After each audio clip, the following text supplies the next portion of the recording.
नमस्कार दोस्तों, इस वक्त मैं हूँ रायबरेली में।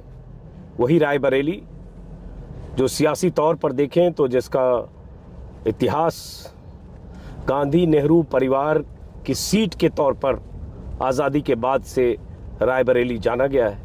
फिरोज़ गांधी रायबरेली से पहली बार 1952 में चुनाव लड़े, जब भारत में पहला चुनाव हुआ।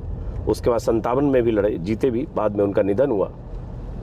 इंदिरा गांधी भी 3 बार रायबरेली से सांसद रहीं और सोनिया गांधी 5वीं बार रायबरेली से सांसद हैं। बीच में संजय गांधी भी रायबरेली से सांसद रहे 1980 में। और उसके बीच में बहुत सारे ऐसे लोग यहाँ से जीते, चाहे अरुण नेहरू हों, चाहे शीला कौल हों, चाहे अशोक सिंह हों, चाहे कैप्टन सतीश शर्मा हों।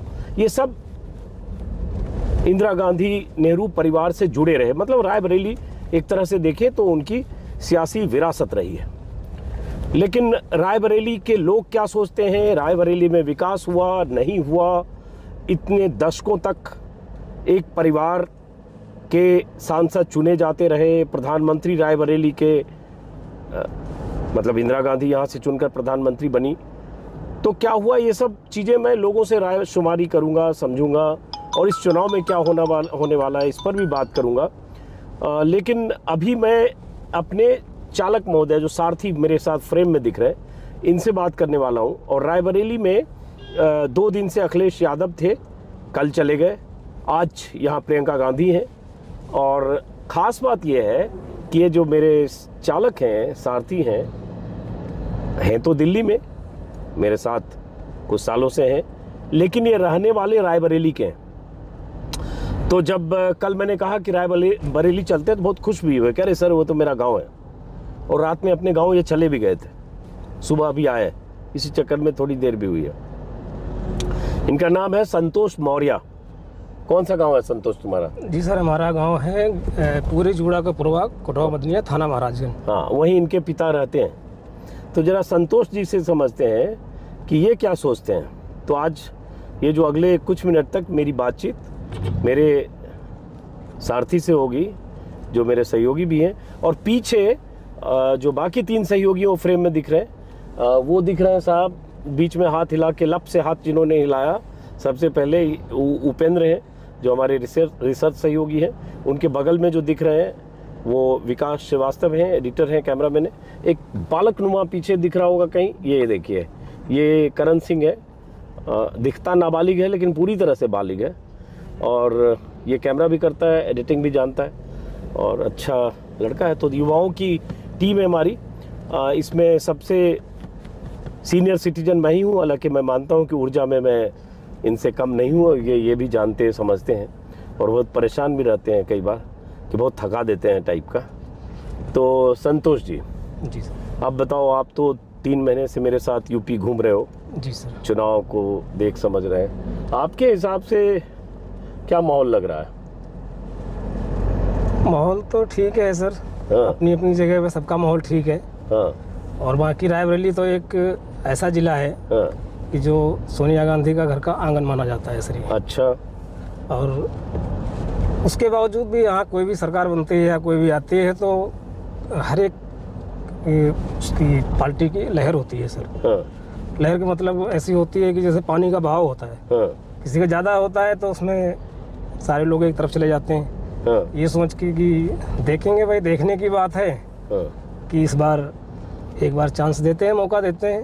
हाँ। इनको देख लिया है, अब इसको भी देख लेते हैं। हाँ। तो लहर का मतलब तो ये हो गया कि एक बार सबका लहर आई है, कांग्रेस की भी आई है। हाँ। मायावती की भी आई है। हाँ। और बीजेपी की भी आई है सर। हाँ। और इस बार का सर अब देखना ये है कि इस बार का क्या होता है, किसको बनाया जाता है। ये तो सरकार बनाना और गिराना है तो आगे भैंस भी है, देखना जरा। लेकिन ये बड़ा अच्छा संतोष, पहली बार हमने कैमरे पे बात की। देखिए, अच्छे शब्दों का इस्तेमाल किया। सोनिया गांधी का आंगन है, लहर है, पानी का बहाव है। सर वो तो है। तो तुम तो एकदम संतोष हो गए, बड़ा राजनीतिक विश्लेषक एकदम। नहीं सर, विश्लेषण रायबरेली के रहने वाले हैं, इसलिए रायबरेली के बारे में जो मालूम है सर वो आपको बता रहे हैं सर हम। तो बता रहे हो रायबरेली के बारे में। तो अब ये बताओ कि जैसे कल रात में गांव भी घूम के आए। जी सर। तो आप लोग वैसे किसको वोट दे रहे हो कि आपके सर, हिसाब से? हमारी बिरादरी के भी लोग ज़्यादातर तो नाराज़ हैं बीजेपी से, इसलिए कि महंगाई बहुत ज़बरदस्त है सर। अच्छा जो हर आदमी इस महंगाई को झेल नहीं पा रहा है सर। अच्छा। बाकी और बहुत ज़्यादा कोई बड़ा इशू नहीं है इसमें, हाँ बस महंगाई को लेके थोड़ा सा लोग हाँ। परेशान हैं। तो परेशान है, लेकिन उसके बाद वोट किसको देने वाले हैं? अब हो सकता है नाराज़ हैं, नाराज़गी जाहिर करें, किसी और को देख लें या किसी और को देख लें। अखिलेश यादव को भी देख चुके हैं हाँ। और बीजेपी को भी देख चुके हैं। हाँ। अब फैसला उनके हाथ में है कि तो देखना ये है कि आप किसको वोट दिया आपने? 2 बार 3 बार? अभी तो सर टाइम है, अभी हम फैसला करेंगे किसको देना है किसको नहीं देना। अब तक अभी हम किसको नहीं दिया? बता- नहीं, अब तक तो हम बदलते रहे, बता तो रहे हैं सर की लहर आई, कभी कांग्रेस को दिया, पहले हम कांग्रेसी थे, कांग्रेस को वोट देते थे। हाँ। उसके बाद एक बार मायावती की भी सरकार बनी थी, मायावती को भी वोट दिया था। हाँ। उसके बाद फिर पिछले साल बीजेपी गई, कमल के फूल का आया, उसको भी समर्थन किया, उसको भी वोट दिया है हम लोगों ने, पूरे परिवार ने। हाँ। तो अभी तो अभी यही तो बोल रहे हो ना बीजेपी के कि ही उसमें है ज़्यादातर सर। हाँ? अभी तो हम BJP बीजेपी के उसमें है ज़्यादातर। बीजेपी के उसमें। हाँ, हाँ, तो ये नहीं लगे कि आप हमारे ऐसा ड्राइवर कुछ हो नहीं तो हमारे दबाव में, आपको जो मन में जो है वो बोलो। सर- और ये मैं लोगों से भी बोल रहा हूँ, नहीं तो लोग कहेंगे यार ये अपने ड्राइवर को सेट किया जी, जी, और उससे ये बात करवा रहा है। ऐसा कुछ नहीं है, मैंने इनको बोला जो आपके मन में है वही बोलो। तो इसका मैं भ्रम दूर कर देता हूँ सर। हाँ, अरे गजब। हाँ, हाँ क्योंकि नौकरी तो आपके यहाँ कुछ सालों से कर रहा हूँ, लेकिन बीजेपी को वोट तो हमने 5 साल पहले दिया था सर, 4 साल 5 साल पहले दिया था। हाँ। तो इसलिए ऐसा कुछ नहीं है कि आपके कहने से हम कुछ बोल रहे हैं या नहीं, किसी बीजेपी के के कहने से। के पक्ष में बोलोगे तब लोग नहीं कहेंगे, उल्टा बोलोगे तब लोग कह सकते हैं, क्योंकि लोग मुझे इस तरह से मानते हैं कि आप तो मोदी विरोधी हो, योगी विरोधी हो, बीजेपी नहीं, आप विरोधी। जो मानते हैं वो गलत बोलते हैं, क्योंकि आप क्यों विरोधी हैं, किस लिए विरोधी हैं? अगर बीजेपी में अगर किसी का नाम आता है, अगर कोई मुख्यमंत्री है, हाँ, तो अगर योगी जी की बात ले लीजिए आप सर, हाँ, अगर योगी जी अगर नहीं होते, उनकी जगह पे कोई और होता सत्ता में, तो आप उनको बोलते, योगी जी को थोड़े ही बोलते आप। सही बात। ये जो तो बात सत्ता है में सर। रहेगा उसी की बात नहीं, करेगा। आप तो पत्रकार आदमी हैं सर, पत्रकार हैं, हाँ। तो आप तो जो अपना काम है वही करेंगे ना सर। हाँ, देखो कितना समझदार है संतोष। लेकिन ये बताओ संतोष, जी। एकदम जेन्युइन बात, जी। कि जैसे मौर्य, ऐसा माना जाता है कि ज्यादातर मौर्य पर बीजेपी का दबदबा है, या मौर्य बीजेपी के पक्ष में? केशव मौर्य डिप्टी सीएम भी है। जी सर। मौर्य वोट बैंक माना जाता है। मौर्य कि वोट बैंक सर, पिछले साल की बात तो जो पूरी याद है कि पता भी है। और ये मौर्य समाज जो भी है अपना, कुछ मौर्य समाज भी अपना होता है, हर बिरादरी की बात होती है हमारे यहाँ, तो ऐसा चलता है सर हाँ, कि हमारे यहाँ पे कोई मौर्य अगर इस काबिल है या इसके लायक है, तो हम लोग भी उसको चाहते हैं कि हमारी बिरादरी की बात है, ये भी हाँ, आगे बढ़े और जाए, कुछ मतलब करके दिखाए। हाँ।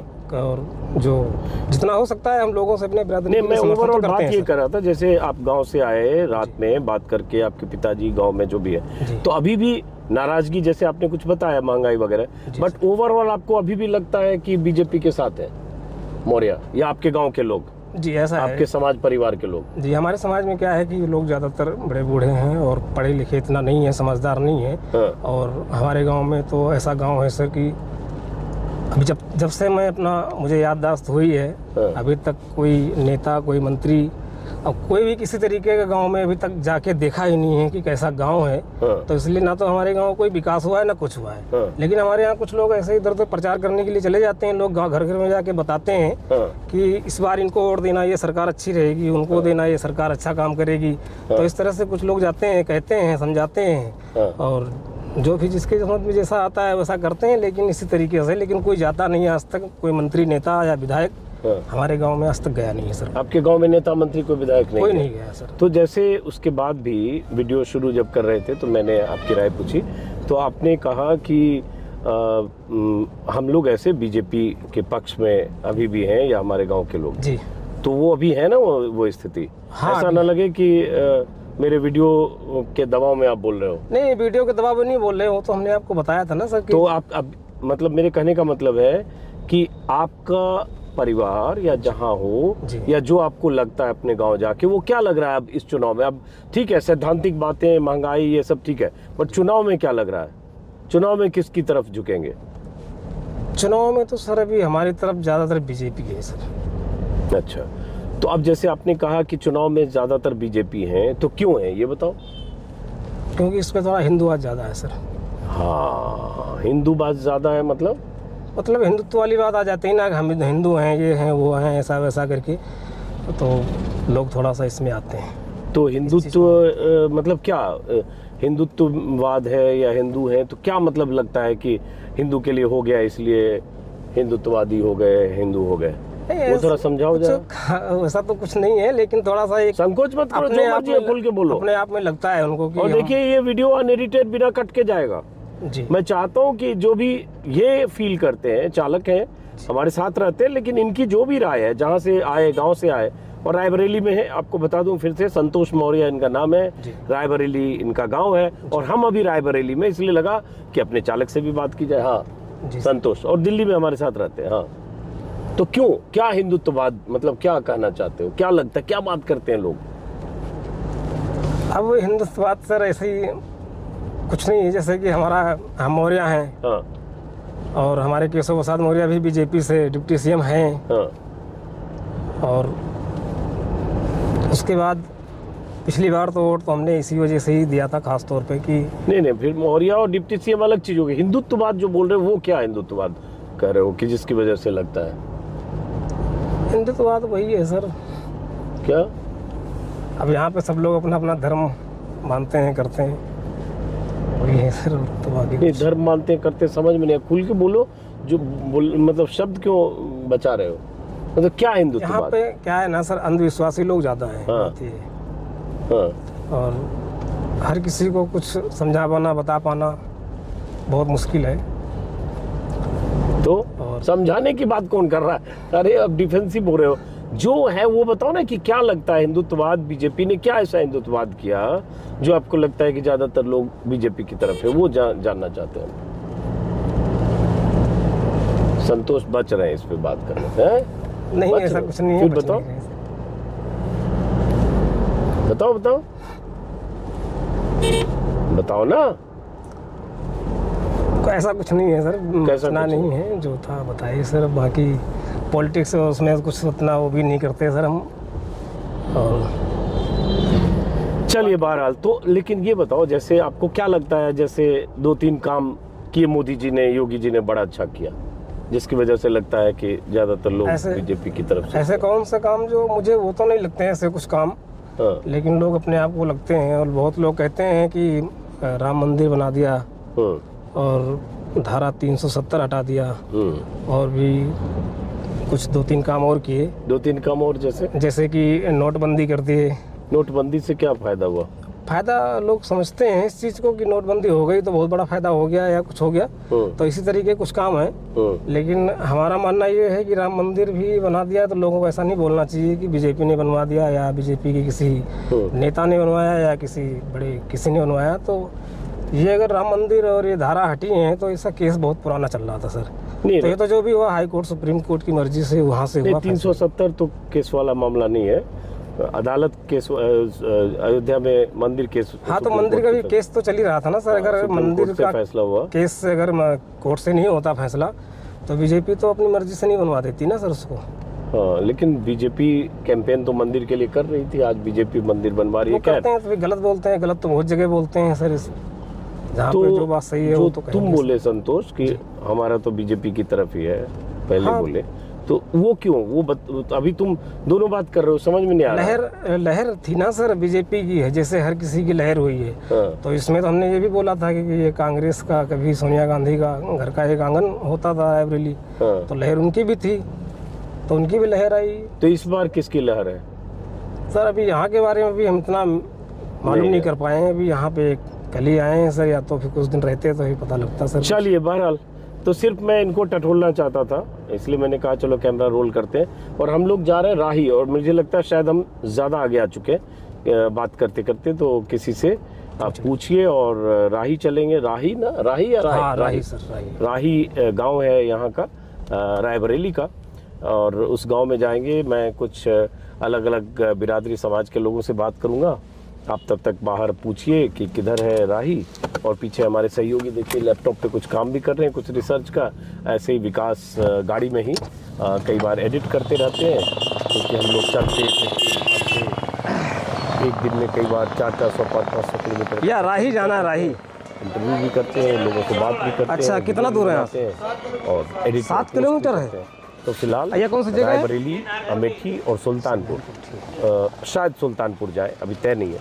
और मैं ये भी बताऊं कि मैं अपना प्रोग्राम एक रात पहले तय करता हूँ। कोई ऐसा बहुत प्री प्लान नहीं होता है, कहाँ जाना है, किस गांव में जाना है। अब जैसे अभी किसी से पूछा मैंने कि मौर्या का गांव कौन सा है, मुसलमानों का गांव कौन सा है, ब्राह्मणों का गांव कौन सा है, तो किसी ने बताया कि राही एक गांव है जहां मौर्य बिरादरी के लोग रहते हैं, तो मैं वहां जा रहा हूँ। ऐसे पूछ के जाता हूँ, कोई लाइनअप नहीं है। अब जैसे चालक महोदय पूछ के आए, अब वो पीछे है तो वहाँ जाऊँगा।